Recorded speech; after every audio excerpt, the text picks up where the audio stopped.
Well, can Google use your phone to spy on you, even if it's turned off? An exclusive Fox News investigation uncovered the startling truth about your privacy.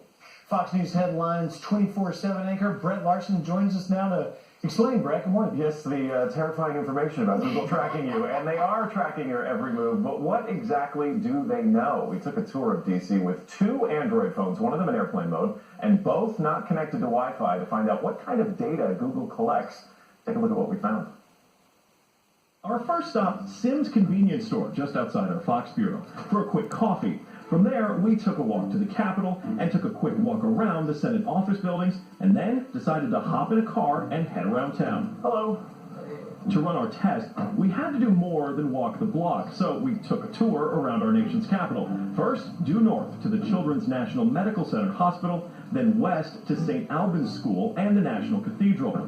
Our tour around town was a 14-mile journey that lasted more than an hour. The entire time, the phones had no access to the internet. Oh my goodness. Not a Wi-Fi connection and not any cellular data service. It almost seemed quaint to assume that Google wouldn't even be able to collect data on me. Google's business model is simple. Collect data on its users and then use that data to sell targeted ads. It's a business model called surveillance capitalism. But does that critical data collection work even when your phones aren't connected? So we're back here at our Fox Bureau in DC, and we've got both of our phones exactly how we left with them. The only difference, really, I snapped a couple of bad selfies at the National Cathedral. But otherwise, they have stayed in my pocket for the entire day. So let's find out what they know. This is our man-in-the-middle device. It's basically a Wi-Fi network that these phones are going to connect to once we turn their Wi-Fi on. We're actually going to get a copy of the same data that Google's going to get. We'll be able to decrypt it and then find out where we've been throughout the day. Within minutes, the numbers rolled in. The phone that wasn't on airplane mode registered more than 100 locations, 130 activities, and even 152 barometric readings.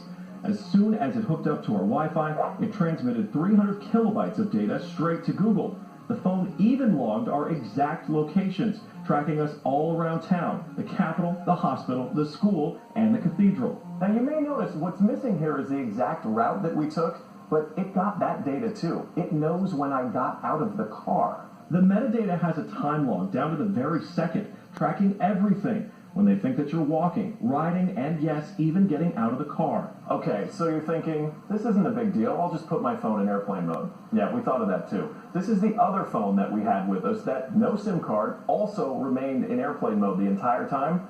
Let's see what kind of data it captured. The phone with airplane mode activated actually logged more locations and activities than the other phone, and it also transferred hundreds of kilobytes of data to Google as soon as it was activated. The only thing that's missing from this map is our stop at the Children's Hospital, but it still knows we were there. There it is. Exiting vehicle, 100% accuracy. Through complicated user agreements and free software, Google gets users to sign away their privacy for nothing. They're even following you in the places that most people would expect total privacy. Government buildings, a children's hospital, a private school, a church. Every move you make, every step you take, Google is watching you. Now, in a statement to Fox News, Google told users who want to opt out of tracking that they should turn off their location history, which is not actually an easy thing to do. It's a complicated process. That's stunning. Every week I'll come out of this like, oh my God. Yeah, we're all freaked out. To put a fine point on it, the one that was on airplane mode also had no SIM card, but yet we still tracked. Yeah, they both lacked a SIM card, so they actually had no connection to data service. What's interesting is they're able to collect so much data about us because our smartphones actually have a lot of devices inside them. They have GPS, they have a barometric pressure sensor, they have an accelerometer, they have all these things that allow it to collect data points, and of course they're all time-stamped because the clock inside of our phone. So it's pretty easy to do that. And when you put it into airplane mode, you're not actually turning anything off. You're shutting off the Wi-Fi and you're shutting off what would be the cellular modem, but there's still Bluetooth sensors and GPS So sensors. this is kind of scary. What can people do about it? They can sign out of this stuff. They can turn off the tracking. It's easy, relatively easy to do. Your settings or Through whatever? your settings, you can turn off. The downside to that, of course, is you're not going to get these active maps. You're not going to see like, hey, on your commute today, it might be slow. The other thing is there's nothing that says that you have to use your actual email address. You could also create a different Google account. Is this per se. because you're using Google Maps, or is Google This getting is, this? Or this is Google's business model. This is how they make money. They give you these services for free because they get to learn something about you. You're not really a customer to Google, you're a product, because the more information they have about you, they get to turn around to advertisers and say, look at all this information we have. Want to sell ads? Wow, Brett, that's fascinating. You know, email us at friends@foxnews.com because you probably have questions. We'll try and get them to Brett. It's very fascinating. It certainly intrigued us, and I bet our viewers are intrigued too. Great work, Brett. Thanks a lot. Appreciate it. Fascinating.